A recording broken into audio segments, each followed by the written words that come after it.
My name is Ashleigh Buckner. I am a certified exercise physiologist, it's a big word. Up here I work in cardiac and pulmonary rehab. The goal for this presentation, honestly, I want to make it really brief because I know we're all on our lunch hour, and so I don't want to keep you over. But we're really looking at the risk factors of heart disease. It's February, so it's Heart Month. So let's increase some awareness, and it's important for us to really be aware of what are our risk factors and really what is heart disease, and what can we do not only to help our heart feel better, but just to make everything just feel better and flow really easily. So before we really get started, I am going to ask that you hold questions till the end just so we can get through this, and if people need to leave and get back to work, they can do so. But then if you have questions at the end, I'll do my best. Shoot them at me. So without further ado, when we talk about heart disease, the first thing people talk about is, what's the prevalence of this? Is this really a real problem that we have? And yeah, absolutely it is. Not only nationally, but also here locally too. Cardiac disease is the leading cause of death in both men and in women. And in women too, that includes all kinds of cancer. So all cancers combined, cardiac disease is still the #1 killer. So it's huge, it's really big, and it's important that we're aware of that. Every 40 seconds approximately, somebody is having a heart attack in the United States. That's flying. Last January to June alone here in Bozeman, we saw just under 100 heart attacks alone. That doesn't mean that's the only thing that happened, but just under 100 heart attacks. So it's very prevalent, and it's very here. So we know what's here, we know what's going on. What are things we need to watch for? Typically, when we think of a heart attack and the symptoms, people think of this crushing pain and this pressure, like an elephant on their chest. A lot of times they think of it radiating down their arm and just this immense pain. And that is very true, and those are the typical side effects. Some other side effects include things like back pain, jaw pain, radiating pain up into your jaw. Sometimes people are really short of breath or they're nauseous, especially for women. This is so important, especially for us women. We don't feel cardiac pain the way that people think we should. We don't feel it normally, and it's this whole science behind it, but a lot of times people feel like they almost have the flu. They're nauseous, they're really sweaty or diaphoretic. Women more oftentimes than not also feel it in their back more than in their chest too. So it's just good to be aware of your body. What does your body normally feel like? Is this weird? Is this different? And if it's alarmingly different, go in, don't be scared. Go in, get evaluated, and advocate for yourself. It's huge, and let your docs know this isn't normal, this isn't okay. But it's just really important that we're aware how we're feeling, and if something's not right, listen to your body, listen to your gut, and listen to your instincts. So when we talk about risk factors for cardiac disease, there's kind of two main categories that we talk about. There's the non-modifiable and the modifiable. Your non-modifiable is your family history and your genetics. As much as you love your family, you can't leave them. You're stuck with them, their history, okay? Same with your genetics. Your modifiable risk factors are things like high cholesterol, obesity or inactivity, and high blood pressure. Those are the things that I'm going to dive into today and just give you what your goals need to be and what can we do to achieve that goal. What do they look for to reduce that risk? So this stuff is what we're going to be hitting on today, or this afternoon. First thing is blood pressure. When I talk with patients, this is honestly one of the first things that I really talk to them about is blood pressure. Because it is something that's easy. You get it all the time. You walk into a doctor's office, first thing they're going to do, get your blood pressure, more oftentimes than not. So blood pressure, our goal is 120/80 or lower. One thing too about blood pressure, the American Heart Association actually just released new guidelines a few months ago. So previously, high blood pressure was classified as 140/90 or above. It's changed. So this is going to happen in your doctor's offices. You're going to see this a lot more. It's now 130/90, and I want people to notice this "or" category. A lot of people think, oh, well, I'm 136/82, or I'm 127/96. they're going to look at both your systolic number and your diastolic number. They're looking at everything. Also too, I tell people, just because you walk into your doctor's office and you have one high blood pressure, they're not going to put you on a medication like that. They're going to watch that trend and see how everything's looking and talk to you about what can you do to decrease your blood pressure. Things like watching your sodium intake, it's going to be huge. So how do you do that? You watch your labels. Anything that comes in a can, a package, a box, anything like that, I'm sorry, it's loaded with salt, don't do it. But read your label. One of the things that we really recommend, they throw out this number, they want you to be below 1,500 milligrams of sodium a day. Well, that's kind of weird, and that's really hard to tally up, right? You don't want to sit there and have to add up your sodium. So if you can try to make a goal, and if you look at a can or if you have a package of something and its sodium content is 140 milligrams or lower, that's good. That's a good start, absolutely. So really looking at your labels and decreasing sodium. Exercise. It's going to be great for your heart. Your heart loves to exercise. It's going to be awesome, awesome, awesome for your blood pressure. And also medications. If you're prescribed a medication, be sure that you're taking it and you're having that good conversation with your doctor on how those medications are going. Next thing I really talk to patients about is cholesterol levels. Cholesterol is kind of weird because you hear this and you hear doctors talk about it, but you don't really know what it is. Cholesterol is a fatty, waxy lipid substance in our body. And one thing that I tell people, cholesterol is good. You need cholesterol in your body, but too much is when it becomes harmful. Some numbers that we need to know when we talk about cholesterol, it's broken into 4 categories. The first one is your total cholesterol, and that's just the components of everything. Your goal for your total cholesterol is to be below 200. Next, you have your HDL. That's the good stuff. That's the stuff you want in your cholesterol. The HDL's job is to get rid of the bad cholesterol. Okay, so that's all the stuff you want. Optimal, you want above 60. Okay, you can see there's under 40 and under 50 for men and women. It is different because as women we do hold more fat, so it is going to be a little bit different, but that's when you have a red flag and your docs might say, your good cholesterol is getting a little lower, let's look at things that we can do to raise that and get it up higher. Your LDL, that's your bad cholesterol, that's stuff you really don't want. The lower the better, but they really want it below 70, that's optimal.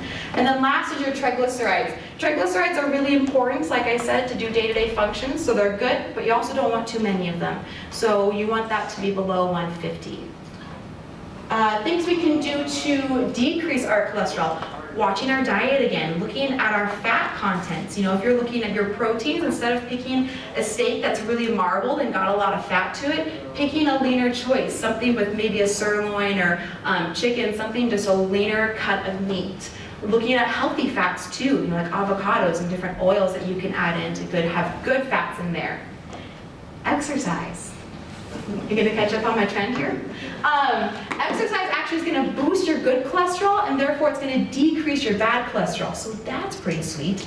And last but not least, medications. If you do have high cholesterol and you're on a medication, again, keeping that conversation going with your doctor, asking them about your medications and if you're on the right amount or if you need to switch up your medication. Diabetes. If you're a diabetic, you're at a higher risk for cardiac disease, and that's something to really take into account. A1C, that's just your average glucose test that's done every few months. Our goal is for diabetics, their A1C to be below 6.5 or a fasting blood sugar below 100. That's going to be our goal for them. So what do we do for diabetics to help them control their diabetes? Again, we talk to them about their diet. Having good whole fruits, vegetables, good grains and proteins in there, and talking to them about appropriate carb counting and how do you do that, especially with exercise, because blood sugars are going to change with exercise. So how do you tolerate that and what do you do? Really working with them on that. Exercise is going to be good. If you're regularly exercising, your blood sugars are going to be more under control with a proper diet. So that's going to be really important. Medications with diabetics is also really important because as you exercise, they might need to alter your medications. So regularly checking their sugars. Up in cardiac rehab, we check them at least before they exercise and after they exercise for diabetics. We really just have a good conversation about the meals they have before they eat and how exercise affects their blood sugars. It's going to be really important. So if you're exercising and you're a diabetic, be sure you check your blood sugar before you exercise and be sure you check it after. Weight. Oh, we all like to talk about weight. So a couple different things with weight. Well, we've hit a ton on healthy eating, right? Watching our portion sizes. If weight loss is a goal for us, that's something we need to watch for. The calories that we're consuming and the calories that we're burning, that's going to have our weight loss. That's the equation that we look at. So that's going to be really important. Healthy portion sizes, good whole grains, vegetables, good protein. It's going to be really important as well. Reading those labels. When we talk about goals, BMI is body mass index. Just a height-weight ratio. When we do look at that, we looked at a BMI below 25 as a goal. Sometimes they'll also look at waist circumference. Men, they want it below 40, women below 35, and that's one thing that they'll look at as well. And we don't do that a ton up here, but there are definitely places that will look at waist circumference, especially if weight loss is a goal. Did you see that exercise up there too? Okay, so let's dive into exercise, right? As an exercise physiologist, this is one of the things that I love to talk about, and I could talk about this forever, but I won't do that with you. So, exercise, when we talk about general health guidelines, 150 minutes is the recommendation, and you look at that and you go, whoa, what? And it's really not that bad. 30 minutes, 5 days a week, and if you can't do that, you can do 10-minute increments, maybe 10 minutes in the morning, 10 minutes in the afternoon, 10 minutes in the evening. Break it up. But that's for general health guidelines, 150 minutes a week. For weight loss, it actually doubles. It's 300 minutes a week. That's the recommendation. We talk about moderate intensity with our patients, and a lot of them go, what does that mean? Have a talk test. When you're walking with your girlfriend or something along the road, you should be able to carry a conversation, be slightly short of breath, but you maybe can't tell your girlfriend your whole life story. That's the key to have. You have a good conversation, you're slightly short of breath, but you can't tell me your whole life story. Other things to look at for exercise is resistance training and stretching. Those are going to be really important because in order to keep our independent living, getting a bowl at the top of the counter, it's going to be a lot easier if we can stay strong and stay flexible, or pushing the lawnmower, if we can stay strong and flexible, that's a lot easier, right? It just makes things easier for us to live everyday activities.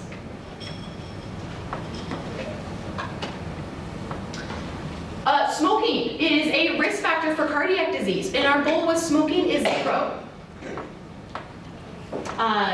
Tobacco, we talk with our patients who are tobacco users really about cessation and reasons for quitting, and how tobacco can lead to other risk factors like high blood pressure, and we talk about stress with them and triggers for tobacco cessation and what do we need to, or tobacco use, what do we do for cessation. So looking at things like the Montana Quit line, talking to their physicians about different medications, whether it's a patch or something like that, and then also quitting cold turkey.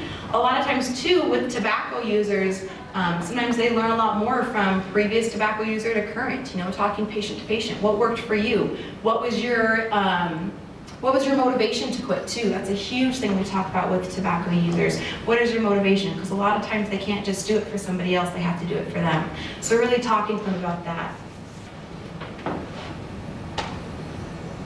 My last big risk factor, and it's honestly one of the hardest ones for us to talk about, but is stress. Stress is huge, and it can influence your cardiac risk by anywhere between 25 and 40 or more %. So looking at your stress levels, really quick, just a quick story. We had a patient, this was a couple years ago, and he was finishing up with rehab and kind of getting back to work, getting things situated, and he came in one day and was exercising, and he got a phone call from work, and he said, do you guys mind if I take this? No, not at all. So he steps out in the hallway, takes this phone call, and we have him on telemetry monitors while they're out there so we can see his heart rate, see what's going on, and we noticed his heart rate started going up. And we're like, poke our heads out, and he's just in the hallway on his phone. Yeah, I'm good, I'll be in there in a minute. This phone, he's just sitting there going, this is crazy. Came back in, and he was very calm, and he just said, you guys, that was a really stressful phone call.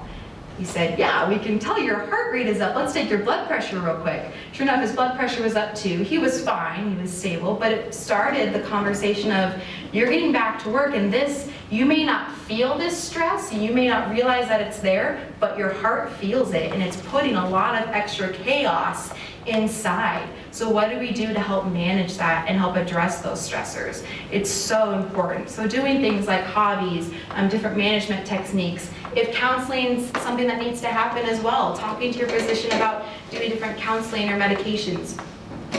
exercise is up there because exercise is a huge stress reducer. When you exercise, you release endorphins, you release all these really good hormones and catecholamines and chemicals in our body, and it makes us feel good. So if you're stressed, you need to go for a 10-minute walk. I bet you'll feel a lot better afterwards, absolutely.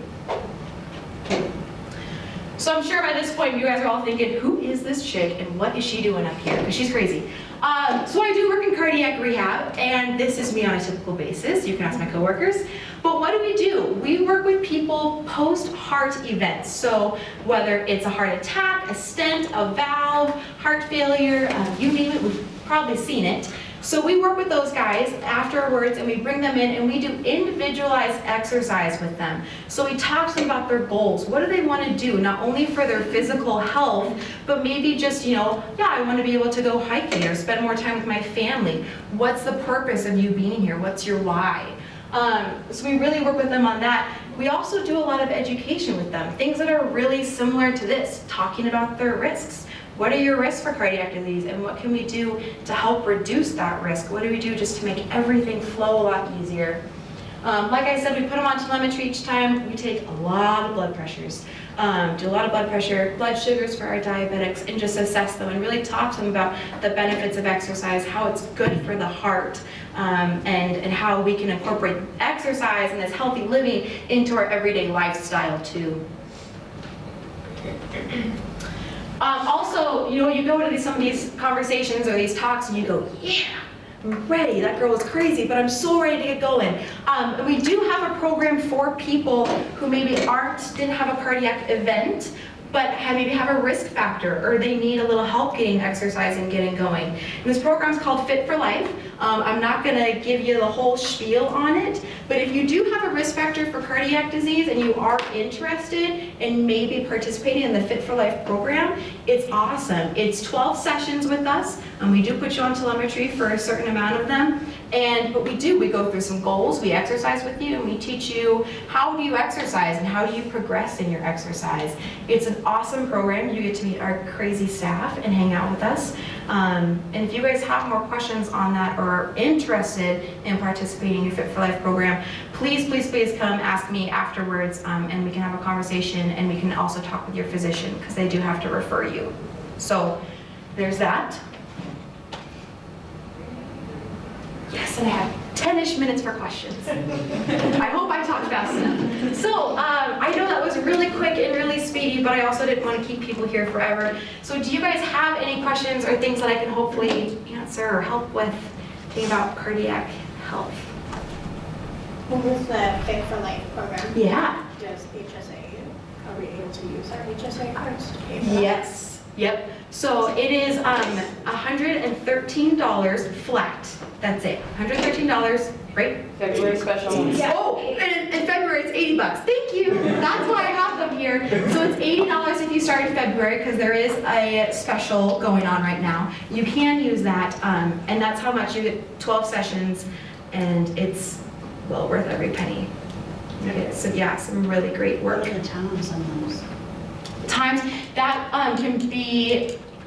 We can have a conversation too, but it's during the day. We can see patients as early as 8 o'clock and up until 3 is our last appointment. We do have a couple people who are here who have come and they've just done it around the noon hour during their lunch. So, and that's a conversation too. So you could come at 7 when they're on telemetry. There you go. You can come in at 7 a.m. if you want, bright and early. Yeah. Why do women feel heart attacks differently? That is a great question. The whole idea of this women and cardiac health, it's so weird and it's so funky, and there's so much research going on behind it. And a lot of the research really is leading to hormones. Our hormone levels make us feel pain differently, and they make us feel these symptoms differently. A lot of the studies too talk about menopause, the symptoms in premenopausal women and postmenopausal women. And it's actually crazy, as we go through, as women, as we go through menopause, and our estrogen levels are like chaotic, right? They're up and down, left and right. So we feel things differently. And that can cause a lot of extra chaos going on inside, which may lead to that. With the decrease in estrogen, we actually lose some safety, and our arteries aren't as, they lose their elasticity in there as well. And there are a lot of studies that are showing women post-menopause, our estrogen drops, and therefore our risk of cardiac disease elevates. So women typically 55, 60, their cardiac risk is going to elevate, and it's actually equivalent to men after menopause.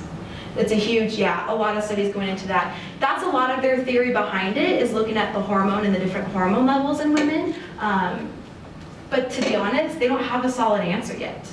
But just looking at that and really talking with women through this and saying, watching their levels trending. It's a great question though.